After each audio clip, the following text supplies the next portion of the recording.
Bonsoir tout le monde, nous sommes le mardi 9 février 2020.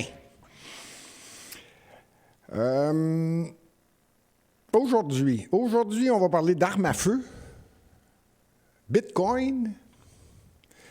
Et pour ceux qui suivent l'émission, savent très bien, quand je dis on va parler du grand blond à la chaussure noire, Donald Trump.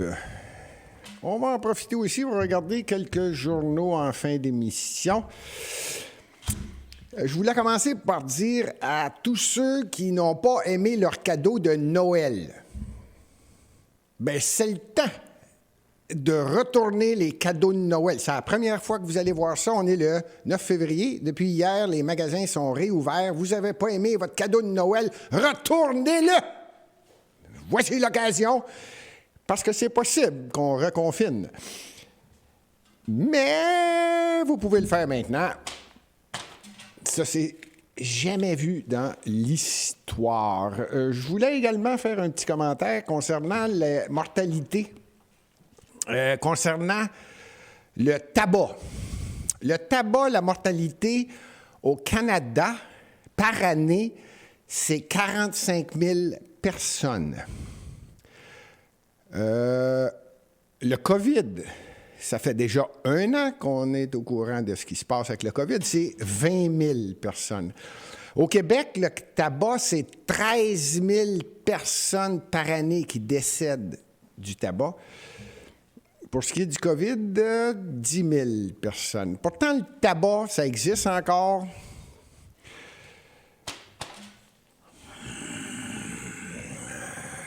J'en dirai pas plus. Mon nom est Gilbert Thibodeau. Vous écoutez l'émission Le Candidat. Aujourd'hui, premier sujet qui m'intéressait, c'était concernant les armes à feu. Il y a de plus en plus d'événements qui se passent à Montréal. J'en ai profité pour lire beaucoup sur le sujet. Évidemment, c'est incontournable. D'ailleurs, j'ai eu une nouvelle également ce matin, encore une fois, ce matin, dans le quartier, dans Pointe-aux-Trembles, vers 10 heures ce matin, un restaurant sur la rue Sherbrooke-Est. Une autre fusillade, un homme atteint par balle dans un resto sur la rue Sherbrooke. Donc, le sujet, c'est pas une coïncidence, j'avais prévu d'en parler encore ce matin. Entre le 29 octobre 2019 et le 31 décembre 2020, c'est à peu près un petit peu plus qu'1 an, 13 mois à peu près, là, grosso modo, il y a eu 116 événements d'armes à feu à Montréal. La SPVM, lorsqu'ils font des enquêtes, lorsqu'ils font une vérification d'événements, en tout et partout, ils ont trouvé, parce qu'on fait le décompte également, des douilles de balles. Il y a eu 400 douilles de balles trouvées lors de 116 événements au cours des 13 derniers mois à Montréal. Si j'en parle, vous comprenez que, évidemment, je ne peux pas en parler. La mairesse a parlé assez rapidement concernant ça et a porté un jugement assez rapide. Je vais y revenir à la fin de ça. J'ai un petit commentaire à faire ici pour féliciter, justement, à l'inverse de peut-être ce que les autorités municipales, la mairesse de Montréal fait. Je voudrais, au contraire, féliciter ce que fait la SPVM concernant ces événements-là. D'ailleurs, il y a une équipe, pour le nommer, là, je peux le nommer, c'est Marc-André Dubé de la police de Montréal. Lui a été prêté en 2009. Ça s'appelle l'INSALA. L'INSALA, l'équipe nationale de soutien à l'application de la loi sur les armes à feu. Ça relève de la Gendarmerie royale au Canada. Et il assiste, il suit exactement ce qui se passe, et je répète, au niveau canadien. Et je trouve ça très intéressant que ce soit quelqu'un de la police de Montréal. D'ailleurs, il est revenu à Montréal et c'est là qu'il s'est permis de faire une déclaration concernant les événements qui se passent à Montréal. Ça l'étonne. Je n'ai pas besoin de vous le dire que ça m'étonne. Et ça, je ne m'attendais pas à ça, qu'il y ait eu 116 événements en un petit peu plus qu'un an. Je ne voudrais pas nommer les quartiers, bien que c'est quasi incontournable. Plus souvent qu'autrement, on parle de Villeray, Montréal-Nord. En haut, c'est Annecy, à l'est d'Annecy, là. Saint-Léonard, c'est ça. Une chance ici qu'on a des techniciens qui aident. Mais je ne veux pas les nommer, mais il y a différents endroits à Montréal qui reviennent plus souvent que d'autres. Je voulais juste soulever le point parce que j'avais un intérêt particulier, étant donné que j'ai lu tout le dossier et ce qui m'a intéressé, et je tiens à le souligner, c'est qu'au mois de décembre dernier, en raison de la prolifération des événements de coups de feu à Montréal, le SPVM, Service de police de la Ville de Montréal, a annoncé qu'ils vont créer une équipe spécialisée dans la lutte contre le trafic d'armes à feu. Ça va s'appeler ELTA. Équipe dans la lutte contre le trafic d'armes à feu. Ah, ça se tient. ELTA. Ça va être très, très, très bientôt opérationnel. Donc, je voudrais juste ajouter à ce que je disais il y a 2 secondes. C'est pas le rôle d'un maire, que ce soit un maire ou une mairesse là, à Montréal, de s'impliquer dans ce qui se passe dans des dossiers juridiques, spécifiquement au niveau de la police de Montréal. Je me rappelle, il n'y a pas si longtemps, en fait, le maire précédent, Denis Coderre, pour ne pas le nommer, s'annonçait comme étant le shérif de Montréal. Il a même déclaré à différents policiers, « Écoute bien, c'est moi ton boss, tu as besoin de faire ce que je te dis. » Je ne sais pas s'il y en a qui s'en souviennent, ça a fait plusieurs... du bruit, mettons. Et là, on a une mairesse qui se permet de commenter sur la façon qu'une procédure se fait à l'intérieur et dans le cadre des enquêtes du service de la police de Montréal. Je pense que c'est déplacé. Je voudrais rester poli, déplacé. Totalement déplacé. Tiens, je vais le dire de cette façon-là. J'en ai profité pour aller chercher, je travaille sur les différents budgets de la Ville de Montréal depuis plusieurs années. Je suis allé chercher le budget des policiers de Montréal. J'en ai profité, tant qu'à faire, j'ai été voir les 2 qui ont quand même un budget assez important. Service d'incendie, pompiers de Montréal et police de Montréal. Et leur thème, c'est servir et protéger. Leur budget frise, si on prend les 2 ensemble, la police de Montréal, tiens, je vais vous le donner pas mal précis, 665 millions de dollars. Et la sécurité et incendie, pompiers, à peu près 350 millions, c'est ce que je disais. On frise là 1 milliard de dollars. Je pense que le directeur de chacun de ces services est responsable. Si vous avez une déclaration, Madame la mairesse, faites-la donc en privé avec le directeur général, le directeur du service de la police de Montréal. Si vous avez des conseils à donner, faites-les donc en privé avec le directeur. Faites pas de déclaration publique. Puis j'essaie de rester poli, bien que c'est une émission d'opinion. Et je tiens à le dire et à le répéter, le candidat est une émission d'opinion et je me permets de l'émettre. Fait que s'il vous plaît, Mme la mairesse, vous avez manqué une autre occasion de vous taire. Que vous ayez raison, que vous ayez tort, ce que vous pensez, discutez-en donc avec le responsable. Son rôle, c'est la sécurité et le service aux citoyens. Parlez-y donc à lui au lieu de vous servir des médias pour... je ne sais pas ce que vous avez tenté de faire, mais vous êtes dans le champ, carrément dans le champ. Ça, c'est clair. D'ailleurs, vous avez déjà dit à quelqu'un, hein, si on n'était pas de votre opinion, vous en allez dans un champ de patates. Hey! Vas-y donc dans le champ de patates. Ça, c'est dit. Bâté. Aujourd'hui, je suis étonné. On a reçu quelqu'un qui s'y connaît beaucoup sur le sujet qu'on va discuter un petit peu. Le Bitcoin. tout de même impressionnant. Je vais essayer de réavoir notre invité qui s'y connaît dans ce domaine-là. Moi, je ne ferai pas une longue histoire du Bitcoin, de l'argent virtuel qu'on appelle. On en entend beaucoup parler de ce temps-ci parce qu'il y a quelqu'un qui, tout le monde le connaît, hein? Le président de Telsa. Oui, lui. Il en a acheté pour 1,5 milliard de dollars. Je pense qu'il a influencé un petit peu la valeur du Bitcoin, qui, en passant ce matin, valait 43 000 $ US, près de 60 000 $ canadiens. À la hausse. C'est pas tellement ça qui m'a impressionné, moi. Moi, c'est monsieur Tesla, là. Hein? Lui, je vais vous en faire un résumé, moi. L'argent, c'est une création humaine. Avant que l'argent existe, on appelait ça du troc.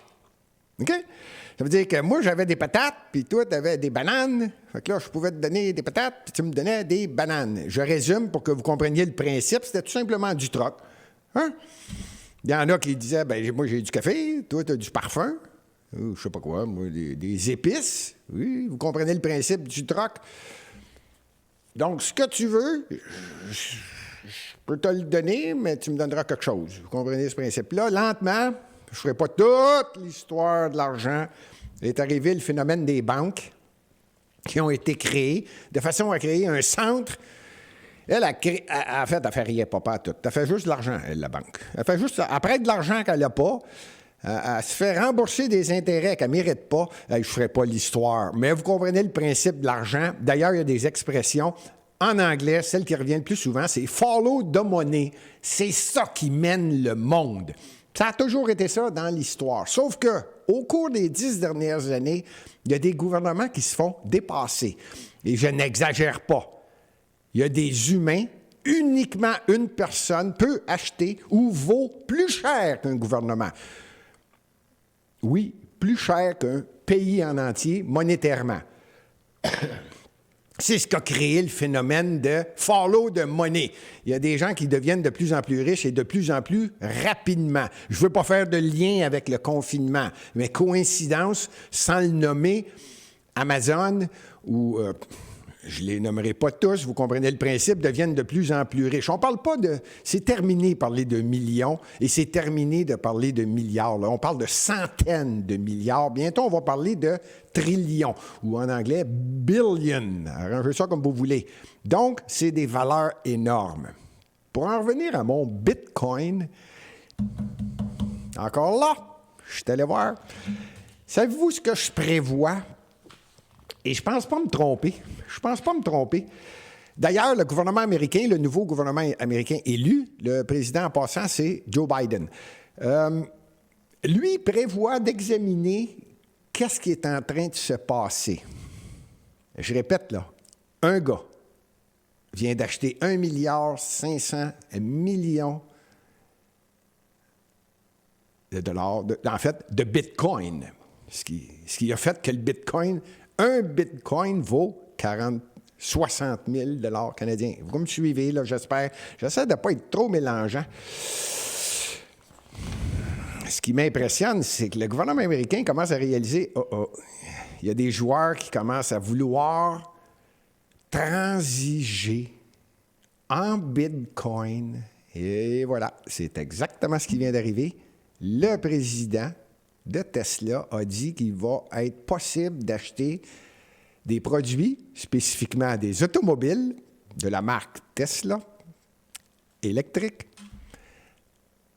avec des bitcoins. Et là, ça fait paniquer du monde. Mais moi, je vous le dis tout de suite, on s'en va vers ça. On est en 2021. Puis là, vous allez me dire, Gilbert, t'es pas mal trop vite dans ce que tu dis. Non. Non. Les gouvernements mondiaux n'auront pas le temps de réglementer ce qui va être en train de se passer. Il va y avoir énormément de négociations qui vont se faire en Bitcoin. Pourquoi? Parce que, en passant, je fais exprès pour ne pas nommer son nom, puis il y en a qui le connaissent très bien. Le président de Tesla, vous ferez juste écrire Tesla, c'est l'homme le plus riche sur la planète, à ce qu'on dit. Et ce qu'il dit, c'est que pour ce qui est des paiements en Bitcoin, le constructeur automobile explique: nous prévoyons commencer à accepter le Bitcoin comme forme de paiement pour nos produits dans un avenir très rapproché. Et on va se garder une petite gêne de façon limitée au début. Et croyez-moi, ce gars-là, il est vite. Quand il dit au début, là, d'après moi, on ne se rend pas en deux. On va être encore... on va être encore confiné que lui, il va déjà vendre en Bitcoin. Et je le comprends très bien, le gouvernement, qui, lui, utilise l'argent et est influencé par l'argent et contrôlé par l'argent. Oups, là, ça ne fait pas l'affaire, là. Il y a une nouvelle façon de transiger, puis personne contrôle le Bitcoin. Personne. Ça ne fait pas l'affaire. Je vais sûrement revenir sur le sujet avec un invité qui va expliquer assez clairement c'est quoi un Bitcoin. Parce qu'on peut penser là, qu'un Bitcoin, c'est comme $1. Non, un Bitcoin, ça se divise, c'est virtuel. Tu peux avoir un quinzième de Bitcoin. Là, il faut comprendre le principe que je ne veux pas expliquer ce soir. Ce que je voulais juste dire, c'est qu'il y a bien des gouvernements là, qui vont se réveiller, qui vont réaliser que peu importe ce que vous faites, il y a des gens multimilliardaires qui se foutent de plus en plus des gouvernements. Ils n'ont même pas besoin d'y penser. On va le faire, tiens, de cette façon-là. Et c'en est une. Moi, je vous le dis, c'est un gros dossier à suivre, ça va être étonnant. Quand on dit qu'on s'en va vers un nouveau système dans la vie à cause du COVID, quand il arrive quelque chose puis que tout le monde regarde dans le même sens, je l'ai déjà dit, tout le monde veut parler de COVID, dites-vous qu'il se passe quelque chose là. Et ce n'est pas exclusivement une chose. Comment est-ce qu'il s'appelle? Bill Gates. Bill Gates a dit qu'on est dans une guerre. Bon, ben c'est ça. C'est pendant une guerre qu'on développe bien d'autres choses. C'est exactement ce qui est en train de se passer, sauf que celle-là, pas sûr que tout le monde la voyait venir, là, le phénomène du Bitcoin qui prend de l'ampleur. Je répète, je ne voulais pas passer trop de temps, je ne voulais pas que l'émission dure longtemps, mais on va y revenir sur ça. Ah oui. Lui, j'aime ça parler de lui. Moi, là, j'ai toujours l'impression que les médias traditionnels ne seraient pas capables de vivre au niveau politique s'il n'existait pas le grand blond à la chaussure noire. Qu'il soit président, qu'il ne soit pas président, tu lis quelque chose qui est relié à la politique internationale. On dirait que, premièrement, politique internationale, ça se résume à la France, un peu, quelquefois le Royaume-Uni, puis 95% du temps, c'est Donald Trump, le grand blond. Je ne sais pas si les médias traditionnels savent, il n'est plus président. Terminé. Mais Colin, ils ont réussi aux États-Unis à le garder encore. Ils n'ont pas le choix. Ils n'ont pas le choix, les médias traditionnels. Ça prend quelque chose pour vendre. Et c'est un président qui non seulement vendait, faisait quelque chose également. Là, on peut être positif, on peut être négatif, on peut l'aimer, on peut je pense que ça n'existe pas, aimer. Dans son cas, lui, tu l'adores ou tu veux le tuer. Là, il n'y avait pas de milieu, ce gars-là. Mais il y avait quoi qu'on dise, quoi qu'on fasse, il y en avait toujours bien 50% au moins qui appréciaient ce qu'il faisait, ce qui est très étonnant pour un président à la fin d'un premier mandat. Tout ça pour vous dire que non seulement ils ont besoin de lui, ils ont décidé de le poursuivre pour une deuxième fois. Tu peux demander la destitution d'un président américain lors de son mandat. Pendant les 4 ans qu'il est en fonction, tu peux demander sa destitution s'il a vraiment fraudé, il peut être accusé de toutes sortes d'affaires, là, c'est rendu qu'ils peuvent l'inventer, mais dans le fond, si pour le pays, les États-Unis, c'est une menace, si le président devient une menace, tu peux demander qu'il soit destitué. Ou s'il a fait des fraudes majeures criminelles. Rappelez-vous de Richard Nixon, si ma mémoire est bonne, 1974. À cause de l'affaire Watergate. Ceux qui s'en rappellent. Bon, c'est déjà arrivé, là, c'est pas nouveau. Alors, ils l'ont essayé, Donald Trump. Ce qui était drôle, c'est qu'il a fait son mandat 4 ans, plein mandat. fonctionnel. Désolé de dire ça, c'est ce que je pense, fonctionnel. Le lendemain de l'élection en 2016, ils ont parti la destitution, la demande d'impeachment. La première journée de son mandat. C'est automatique. Je pense que même si je ne me trompe pas, là, je pense qu'avant même d'être président, il disait on va déjà le destituer. Ça vous donne une idée. En tout cas. Puis là, il a duré 4 ans ce mandat-là. Il l'a fait, il a été fonctionnel. Et là, il n'est plus président, il a été battu. Eh bien non, les médias, je ne sais pas qui, je sais que les démocrates, ils ne veulent plus qu'il revienne président. C'est la seule façon qu'ils peuvent faire en sorte qu'il ne peut plus revenir. Moi, je l'ai déjà dit dans une émission précédente et je maintiens mon point.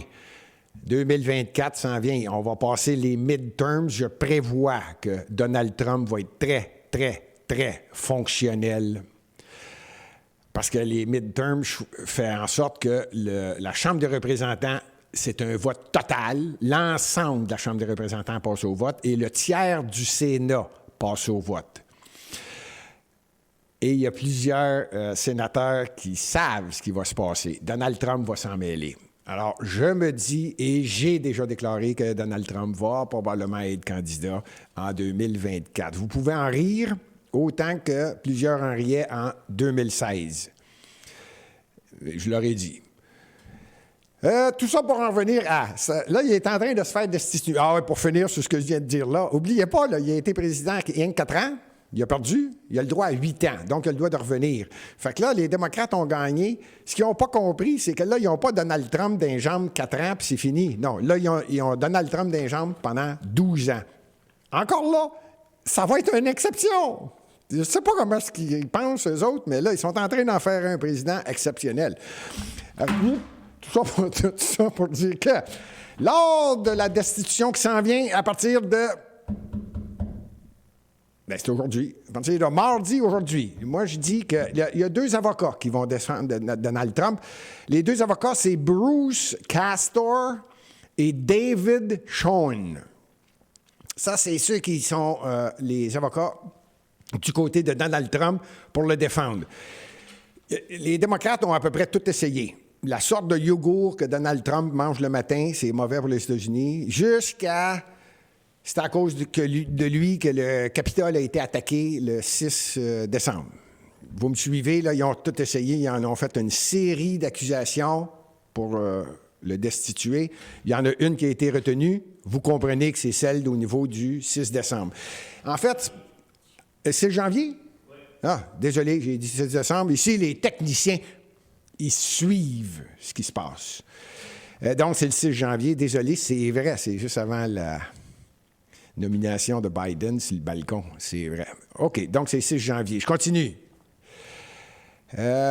Donc, il a été retenu une accusation. En fait, c'est celle-là qu'ils vont prendre en ligne de compte. Qu'est-ce qui est arrivé le 6 janvier au Capitole? Eh bien non, j'en ai découvert un autre. Il semblerait qu'ils vont attaquer également le téléphone qui a eu lieu avec Brad Raffensperger. Ça vous dit quelque chose? Raffensperger, lui, c'est le secrétaire d'État en Géorgie. Donald Trump l'a appelé, en tout respect, je suis supposé dire le président Donald Trump, mais moi, je le connais bien, je l'appelle le grand blond en chaussures noires, fait que je me gêne moins. Mais tout ça pour dire qu'il a appelé le secrétaire, Brad Raffensperger, pour lui dire qu'il y a eu de la fraude dans cet État-là le soir des élections. Et le téléphone a duré un petit peu plus qu'1 heure. Et semblerait que Donald Trump a essayé de l'influencer pour qu'il change le résultat des votes. Bon, moi, je vous dis tout de suite que ce téléphone-là, il est disponible. Et voilà. Oui, je l'ai tout écouté. Alors, j'ai pas peur pour le grand blanc en chaussures noires concernant ce coup de téléphone-là. Mais c'est vrai que il a répété 3-4 fois au secrétaire d'État, je pense qu'il y a eu de la fraude. Ça il a le droit de le dire, mais il n'a jamais dit change tout ça. Là. Mais en tout cas, ceux qui veulent suivre ça, vous pouvez le faire, c'est sur YouTube ou différents autres médias sociaux. C'est disponible. La conversation complète, je pense qu'elle dure 1h15. C'était très drôle de voir comment est-ce que le Grand Blond en chaussures noires, c'est vrai qu'il se débat. Mais rien pour dire qu'il a mis en danger la sécurité des États-Unis. Donc, je reviens à l'événement du 6 janvier. Il y a des personnes qui vont être à vérifier et à suivre. Je vais y aller tout de suite, moi, là-dessus. Premièrement, il ne sera pas destitué. Tiens, moi, vous régler ça. Là, ceux qui voulaient savoir mon opinion, je vous la donne tout de suite, pas gêné, moi. C'est une émission d'opinion. Ça prend 17 sénateurs républicains qui disent que Trump n'est pas fin. Ça en prend 17. 17! J'en ai trouvé un, moi, là. C'est pour ça que je dis, là. Je vais vous en nommer 4-5, là, puis vous ferez votre choix, ceux qui sont à suivre, là. Mitt Romney, lui, c'est un républicain, puis il a voté en faveur. Lui, il a dit, ouais, il faudrait bien le destituer, Donald Trump. Il a dit ça l'année dernière. Là, Donald Trump, il n'est plus président. Il est à suivre. Lui, moi, j'ai un feeling. Pas sûr. Pas sûr. C'est drôle. Je ne mettrais pas un bitcoin là-dessus, moi. Pas sûr que Mitt Romney va cracher sur le Grand Blond. Pas sûr. Mais j'en ai trouvé un que lui est à vérifier. L'autre, c'est Mitch McConnell. Mitch McConnell, ça, c'est le petit jeune. Je ne me rappelle pas de son âge, je fais bien des blagues à son sujet. Là. Lui, c'est le leader de la minorité républicaine. C'était le leader de la majorité républicaine. Là, ils viennent de perdre. Le Sénat est passé de l'autre côté. Mitch McConnell. Lui, on dirait que il aurait dit, ouais, Trump, je ne veux plus le voir ici. Ha! Tenez-vous bien. Pas sûr de ça, moi. Je pense que McConnell va dire non. Non, ça ne tient pas debout, cette affaire-là. Je vous le dis, moi. T'as vérifié. Moi, je pense que non. J'ai plus confiance que Mitt Romney vote pour le destituer. Mais Mitch McConnell, je pense qu'il commence à réaliser, là, non, ça ne tient pas debout ce que je suis en train de faire. Les deux derniers que je pense... Ceux qui connaissent la politique américaine, lui, il se réveille dans la nuit pour le mettre dehors, Donald Trump. Il s'appelle Chuck Schumer. Ah, lui, vous allez voir, il va être le premier qui va lever la main. Ça ne sera même pas le temps à lui de parler. Puis, oui! Lui, il va se lever. Et évidemment, Brad Raffensperger, secrétaire d'État de la Georgie, lui, il n'est pas sénateur, mais il va tenter d'influencer. N'oubliez pas que la Georgie a fait élire 2 sénateurs démocrates aux dernières. Puis Brad, il a reçu un téléphone de Trump, il n'a pas dû aimer ça. Fait que lui, il va probablement essayer d'influencer les 2 démocrates. Mais on s'en fout! Ils sont déjà démocrates! Fait que ça en fait 50, c'est certain, mais ça leur en prend 17. Pas sûr que je viens d'en nommer 2, puis je suis pas sûr des 2. Fait que j'ai hâte de voir, moi, si on va atteindre 67. Ça prend le 2/3 des sénateurs des États-Unis qui votent pour la destitution d'un président pour qu'il soit destitué. Le 2/3. Et les républicains n'ont 50. Fait que ça en prendrait 17 du côté des républicains qui changent de côté. Ah, le doigt de rêver, colique. C'est pas mon problème. En passant, il y a quelqu'un qui m'a posé la question. J'aime ça répondre aux questions. Merci à tous ceux qui m'envoient des messages en privé sur le réseau social Facebook. Quelqu'un me demandait, Gilbert, est-ce que c'est vrai que Donald Trump a fait plus de executive orders que Joe Biden? Alors, la réponse, c'est oui et non. Et voici pourquoi. Je pense que Biden a battu les records. Il a fait seulement qu'en janvier, là, on est rendu le 14 février, mais là, déjà, les stats sont sortis de janvier. On est le 9? Oui. Février? Ça va bien avec mes dates. On est le 9 février. Donc, là, j'ai déjà le janvier, le résultat. Joe Biden, en janvier 2021, a fait 29 executive orders en un mois lors du début de son mandat. Autrement dit, on fait toujours la vérification au cours de la première année, combien d'executive orders. Joe Biden avait déjà déclaré Donald Trump fait trop d'executive orders, c'est un dictateur. C'est la pire chose au monde, un président qui fait des executive orders. Ça veut dire qu'il passe par-dessus tout le monde, puis il sort, en résumé, c'est un genre de loi, un genre d'ordre. C'est ça, un décret en provenance de la Maison-Blanche, directement signé par le président. Très rare, tu as le droit de l'utiliser, c'est le droit du président. Donc, Joe Biden avait déjà dit, ah non, Trump, il s'en sert trop, c'est un dictateur, c'est un fou, c'est un malade. Vous avez tout entendu ce qu'il a dit. Donc, Joe Biden, en janvier 2021, en a fait 29. Trump, à cette époque-là, la première année de son mandat, en avait fait, le premier mois, il en avait fait 5. Au cours de l'année complète 2017, Donald Trump a fait 55 ordres exécutifs. En janvier seulement, Biden en a fait 29. Donc, on va laisser l'année finir, on verra combien est-ce qu'il en aura fait. Mais c'est le droit du président de le faire. Ce qui est étonnant, c'est que le record, c'est quasiment Biden. Je pense que c'est lui qui l'a depuis l'histoire récente des États-Unis en un mois. 29. C'était pour répondre à la question. Il me semble que c'est long avant de répondre à la question. Tiens, je vais en faire une vite, parce que la semaine passée, je n'avais parlé. J'ai dit, je vais parler du budget de Montréal, et je suis en train de le lire, le budget qui vient de sortir. Et je m'amuse.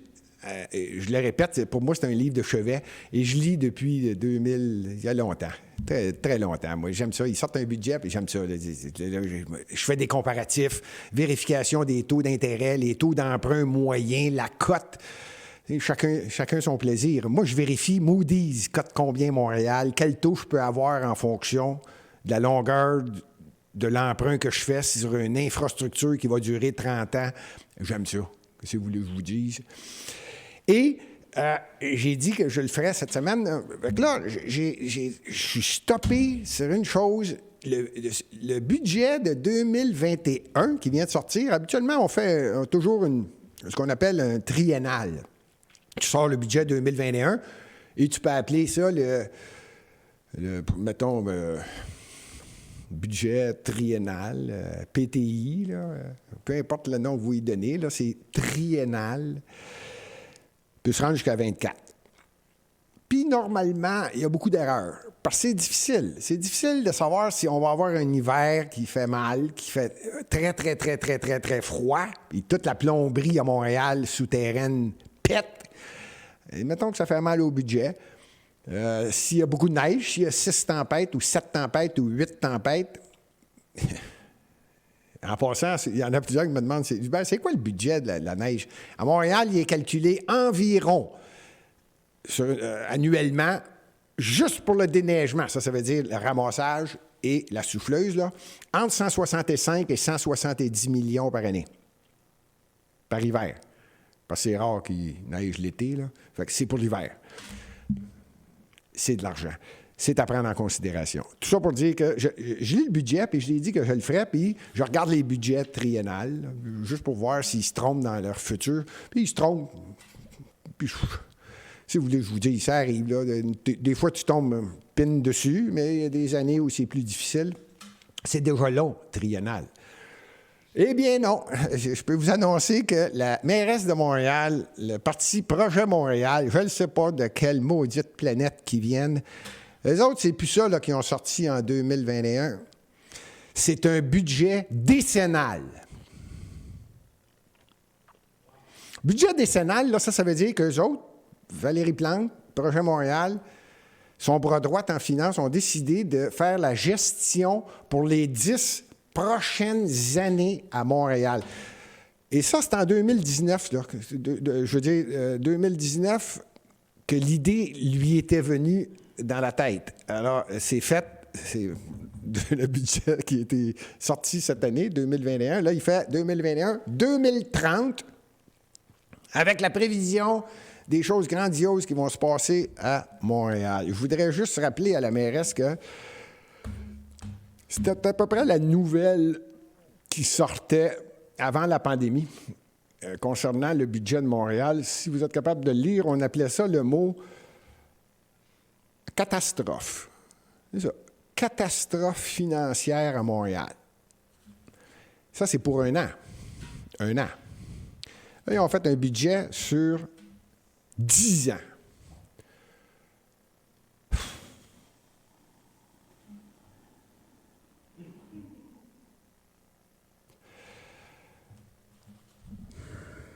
J'ai été voir un exemple.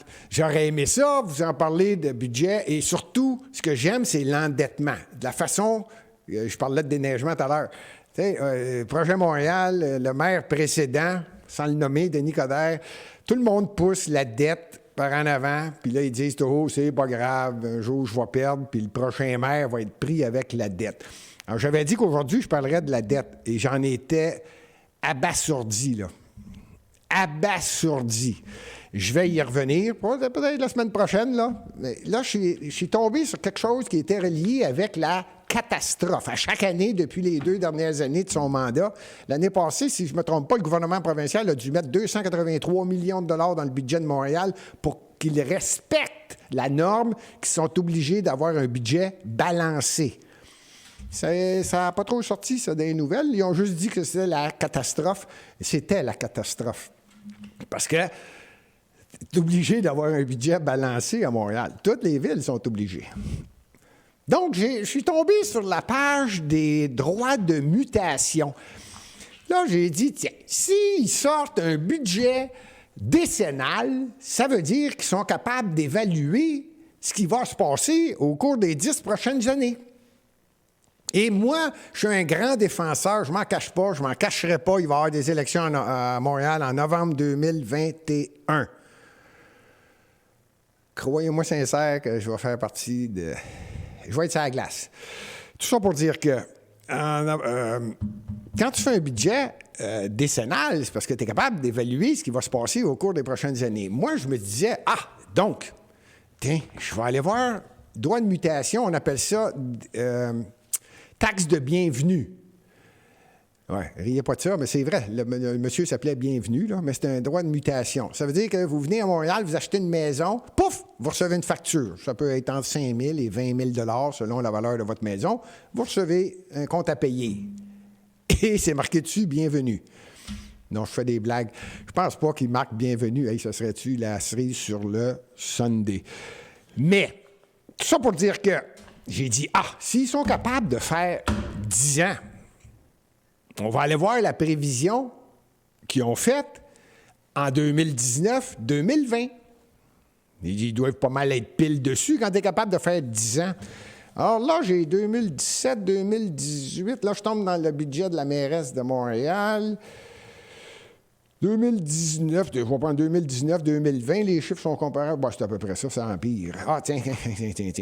Donc, le budget de fonctionnement de 2020, les impositions de droit, colonne, droit de mutation immobilière.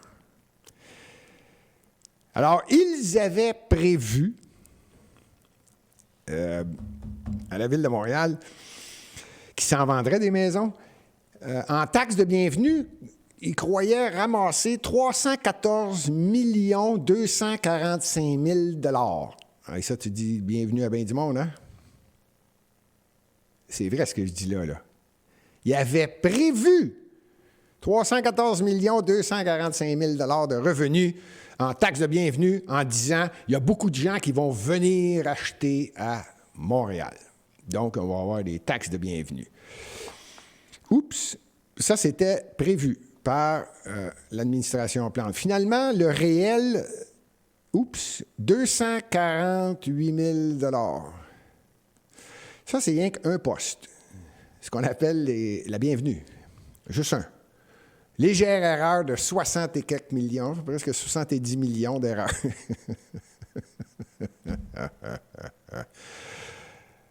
Dans la même année, ils se sont trompés. Ouais, mais c'est dans 10 ans. Non.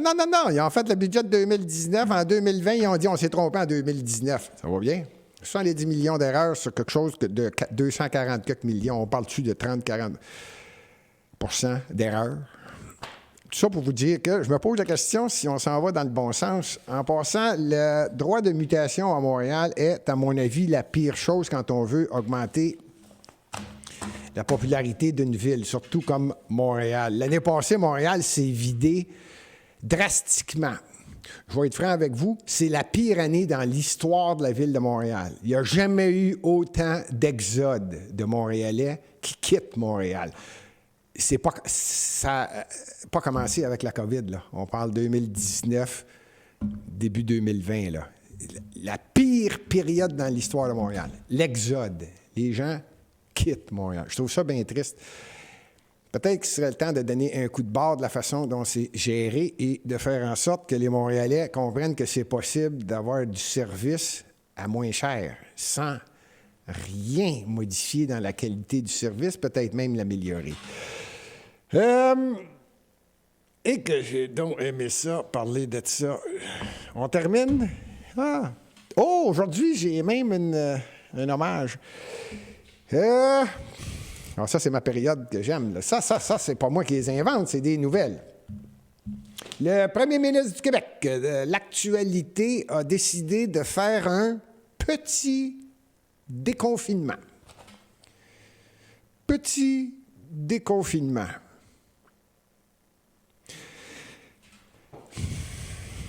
M. Legault, je ne sais pas là, comment est-ce qu'il est long, votre bras, puis de la façon que vous l'avez rentré dans le tordeur, là, mais à un moment donné, là, je disais au début de l'émission, là, il y a à peu près 13 000, 15 000 personnes là, qui meurent du tabac chaque année. Ils prennent un risque, ils fument, prennent un risque, puis ils meurent. Qu'est-ce que vous voulez que je vous dise? Là, ce que vous êtes en train de faire, c'est de dire aux gens, je vais contrôler votre vie. Je vais vous enlever 1 an de votre vie, mais c'est moi qui décide. Et ce que je décide, c'est que je le fais pour votre bien. 1 an de ma vie, là, M. Legault, là, c'est énorme. J'ai-tu le droit de prendre un risque? J'ai-tu le droit d'être considéré responsable? Tu sais, quand on est premier ministre ou quand on est fonction publique ou quand on est au service de la société et que c'est la société qui paye pour nous, donc c'est différent. Pas besoin de rentrer, puis je reçois mon salaire tout le temps. Comprenez-vous, M. Legault, que je parle à vous et toute la gang qui vous entoure, ainsi que les fonctionnaires, les chefs de cabinet. Vous me suivez? Tout le temps. Vous ne voyez pas ce qui se passe sur le plancher des vaches. Pas pantoute. Je répète, là. Il y en a eu 13 000, presque 14 000 morts du tabac chaque année. Depuis des années. Là, tous les journaux essayent de pousser sur le fait qu'on va finalement atteindre 10 000 en 1 an de COVID. Vous n'êtes même pas capable de dire la vérité. Vous étiez ministre de la Santé, M. Legault. Vous le savez que c'est le système de la santé qui ne va pas bien. Vous le savez que c'est ça. Donnez donc l'heure juste. Vous le savez que c'est pas... Vous donnez ordre, ou je ne sais pas qui vous donne des ordres. C'est pas 65, c'est pas 70 c'est pas 75, c'est pas 80. C'est 85 à 90 sinon plus, des gens qui meurent après l'espérance de vie de quelqu'un qui vit au Québec. Autrement dit, les gens meurent à 83, 84, 85, 86, 87, 88, 89, 90, 92, tout le temps, quand l'espérance de vie est 82. Puis là, vous dites, c'est du COVID. M. Legault, je comprends que c'est mondial, là. D'ailleurs, quand vous dites le mot mondial et que c'est comme ça partout dans le monde, ça vous tente-tu de dire autre chose qu'en France? J'ai l'impression que vous parlez juste de la France. C'est-tu vous autres, ça, le monde? Je les ai faites, les vérifications, M. Legault. Il y a 194 pays. Puis je peux même être plus précis que ça. Il y en a 2, je ne suis pas sûr. C'est pour ça que je ne dis pas 196. La Taïwan, quand je l'ai vérifiée, j'ai fait exactement aussi la vérification de sa mortalité. Elle est considérée comme étant... Elle n'a pas de poste à l'ONU. Donc, c'est la Chine qui fait en sorte... Je ne vous expliquerai pas ça. Des fois, je me le demande si vous faites ce que je fais. En tout cas, il y en a 194, là. Croyez-moi sincère que je les ai quasiment toutes faites. Ça vous tente-tu, là? Quelqu'un, peux-tu s'appeler à un moment donné, là? C'est un risque qu'on est capable de prendre. Je le sais que ça va à l'encontre, puis que ça va donner le goût à beaucoup de médias traditionnels de dire tiens, encore quelqu'un qui pense en complot. Aucun rapport avec le mot complot, là. Aucun rapport. Je suis un gars responsable. Je sais ce que je fais dans la vie. C'est justement ma vie, calique. Ça vous tente-tu de comprendre ça? Moi, j'ai été commerçant. Moi, je le sais, c'est quoi travailler. Sans insulte à ceux qui sont pas nécessairement des commerçants. Mais calique, ça vous tente-tu de regarder ça d'un autre angle? Je veux pas que vous soyez une exception sur la planète Terre. Je veux juste que vous compreniez que c'est faux quand vous avancez, que c'est partout quand je vous entends. C'est partout comme ça sur la planète. Tout le monde confine, porte des masques. C'est faux. C'est faux. J'ai même l'impression qu'au Canada, on est en train d'empêcher le monde de prendre l'avion, justement. Parce que non seulement, là, je peux pas besoin d'aller loin, rien qu'aller en Floride, au Dakota du Sud. Je pourrais vous en nommer, moi, des États aux États-Unis, là. Non seulement... Elle m'a résumé en disant que les bars, les restos, c'était bien plein pendant le Super Bowl, là.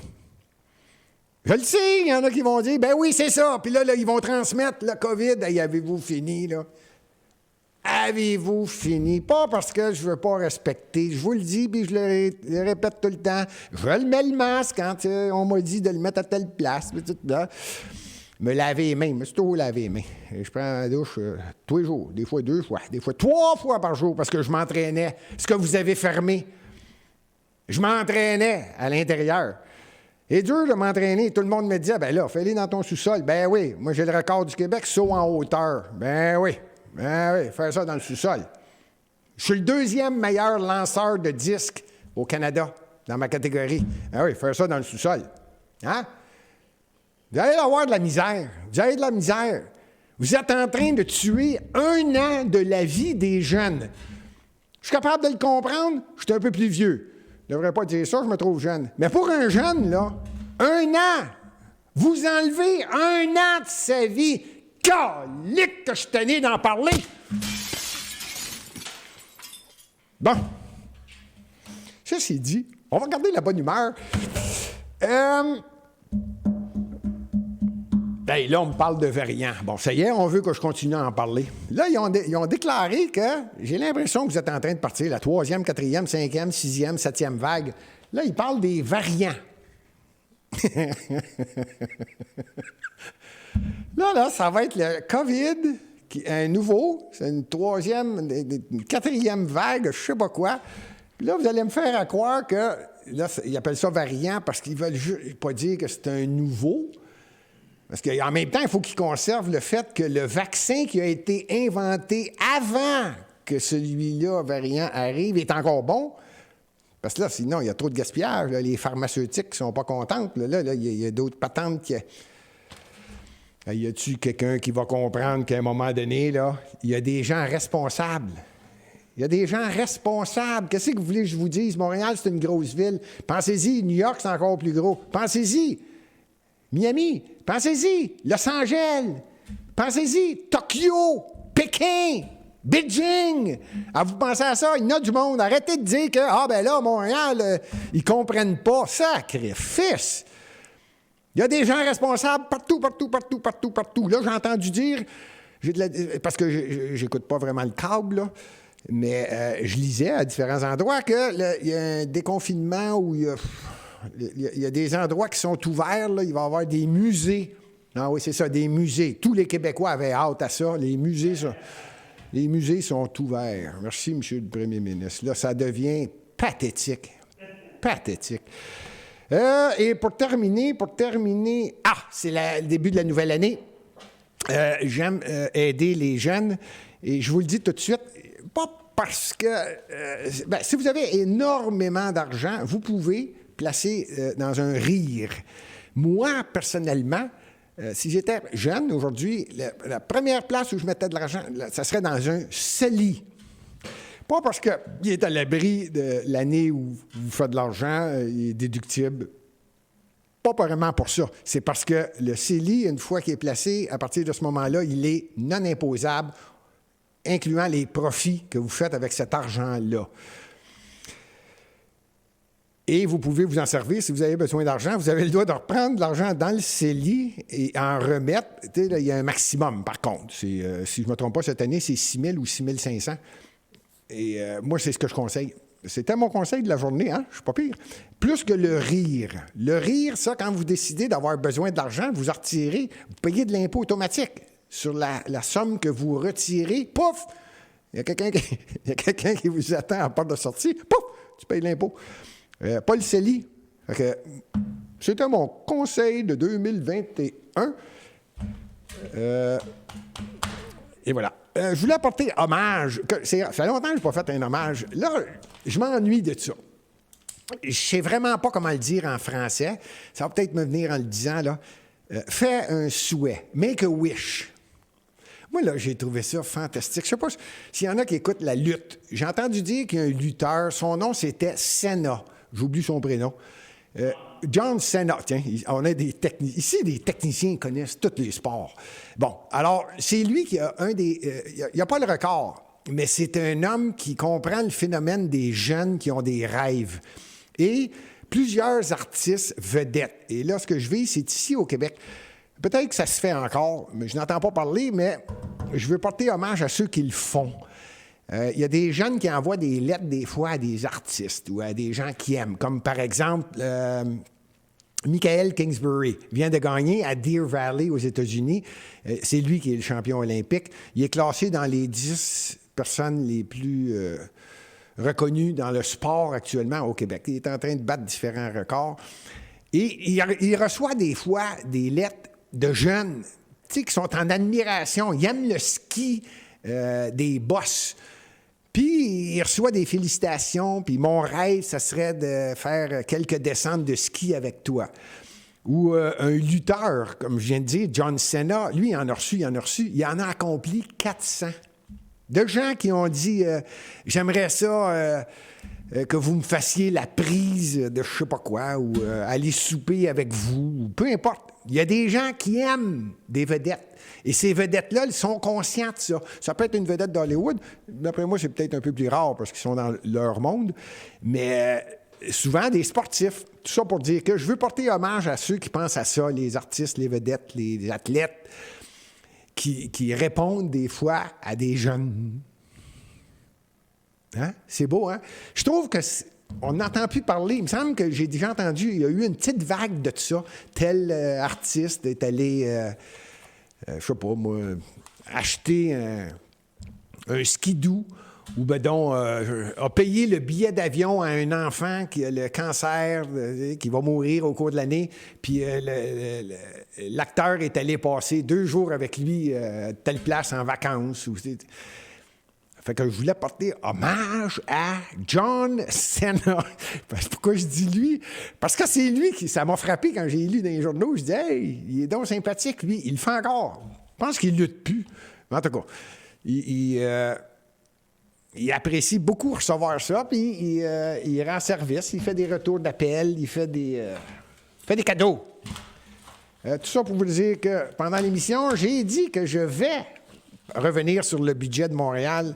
Je vais essayer de parler la prochaine fois de l'endettement et le taux d'intérêt d'emprunt nominal moyen des emprunts des infrastructures à Montréal. Le chiffre est énorme. Je vous le dis tout de suite, j'ai commencé à regarder ça. Et je vais faire mes commentaires sur comment se fait-il, à mon avis, qu'on paye un petit peu trop cher. Ça m'a fait plaisir, on s'en reparle. En passant, félicitations à tous ceux qui ont aidé ici, qui participent à Lux Media, en arrière de moi, et les nouveaux décors qu'on a, on s'améliore. Lux Media prend de l'ampleur, c'est maintenant une grande surface. Je veux féliciter tous ceux qui ont fait en sorte que je suis entouré d'un décor différent à chaque semaine, et pour finalement, on va arriver aux nouvelles. Je vous le dis tout de suite, aujourd'hui, vous n'avez pas écouté les nouvelles. Le candidat, c'est une émission d'opinion. À un moment donné, il va y avoir les nouvelles Lux Media. Alors, merci à tous ceux qui ont fait ce qui est en train d'arriver, et surtout les patrons. Là, je ne le sais pas, moi, je ne le vois pas, mais ici, en dessous, En dessous, là, il doit y avoir des adresses déjà pour ceux qui veulent faire des dons, encourager, faire en sorte que le studio prenne de l'ampleur. C'est grâce à vos dons. Merci encore, la semaine prochaine. Tchouf!